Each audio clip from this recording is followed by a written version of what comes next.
Mali ka sariya sunba yɛlɛmali kalata kɛra karidon juin kalo tile 18 Mali jamana fan bɛɛ ani ka fara malidenw kan minnu bɛ jamana kɔfɛ Mali ka lasigidenso kɔnɔ. Mali marabolo caman kɔnɔ ka fara sigidaw ani faba kɔnɔna kɔni kan kalata fanba kɛra basigi kɔnɔna la. Maliden minnu bɛ kɔfɛ olu fɛnɛ caman de ye gɛlɛya sɔrɔ ka se ka bɔ ka kalata. VOA Banbara ka bi gɛrɛn kɛnɛ kan an ye kuma di malidenw ma Mali kɔnɔ ani Mali kɔ kan. Seereya minnu sɔrɔla a mɔgɔ kelen kelen bolo o de filɛ nin ye. Ne tɔgɔ Aminata Jakite, ne sigiyɔrɔ bɛn ne bɛ Bayala ENA Bamakɔ yan nɔ.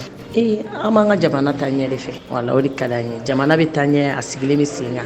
An ka taa ɲɛ yɛrɛ bɛ nin na. An ka nafa n'an ka fɛn a bɛɛ lajɛlen bɛ nin de la. Awɔ kɔrɔ to an ye a wuli ta parce que jamanaden bɛ fɛ ka bɔ nɔgɔ la de. An tɛ fɛ ka segin kɔ tuguni. Muso jɔyɔrɔ dun a b'an ka jamana yɛrɛ taa ɲɛ a bɛ ko caman ɲɛnabɔ an ka kow la quoi. Wala Buguma an sigilen to an b'an ɲɛ yɛlɛ tɛ Buguma jugujɛ. A wɔrɔ ta an ye a wuli ta.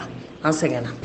Ne tɔgɔ Cheikh Diko, mais kɛnyɛrɛ baara kɛ n yɛrɛ maintenant. Bon, ne voudrais oui mun parce que ça fait 30 ans qu'en 91 nous on était dans l'AIM, un mouvement qui a maintenant 26 mars que en 91 constitution est maintenant bon constitution maintenant les choses étaient voulu problème do bena mais peut-être opérer wala de constitution no bon fin chama na mari constitution na depuis bité maintenant à poser régime chama maintenant bon on a tableau chama kama maintenant constitution fallait ni maintenant wa wajibera jamana yɛrɛ kan constitution famba wa kɛra malien yɛrɛ de fɛ fɛnɛ an ka laada tugu kumbala an ka ɲamakala kumbala an yɛrɛ ka mɔgɔ kalanninw kumbala bɛɛ ɲagamini ɲɔgɔn na maintenant olu de sigi ka constitution sɛbɛ ka bɛn ni malien ka hakilina ye. Ne tɔgɔ Habi Mayiga, n sigiyɔrɔ bɛnnen don Garantigi bugu Bamako. Tiɲɛ yɛrɛ la vote tɛmɛni ne ma se ka vote sabula sɛgɛsɛgɛliw y'a yira ko ne bɛ vote Kucala de. Ne dun ka baara yɔrɔ bɛnnen bɛ Bamako de ma. Déplacement ma nɔgɔn ma o kama ma se ka vote. Wagati kun korona voyage ma nɔgɔn ni wagati ninnu na. Ni ne votera ne kun bɛ oui de ta pour que k'an ka jamana ɲɛmɔgɔw dɛmɛ u ka se ka jamana in jɔ. Sirima Siribe ale ye maliden min sigilen don Washington na Ameriki jamana kan yan. Malidenw ka fara ɲɔgɔn kan jɛkulu min bɛ o ɲɛma don ale y'a yira k'a fɔ k'a ma se ka vote. A ye gɛlɛya minnu sɔrɔ o seereyaw filɛ. An ma se ka vote. An ma se ka vote pourquoi? Parce que yɛrɛ b'a dɔn ko ka biométrique ni ne yɛrɛ ka cas ye min ye ne tun bɛ Mali la ni fɛngɛ na donc ne tun ye demande kɛ yen donc o reçu bɛ ne bolo yan nɔ puisque ne ye Mali adresse de k'a la ne ma Amérique adresse k'a la quoi. Musa Traoré Lansing mɔgɔ ninnu ale fana tun ye Amérique adresse k'a t'a la quoi. En grosso modo an ma se ka vote quoi vraiment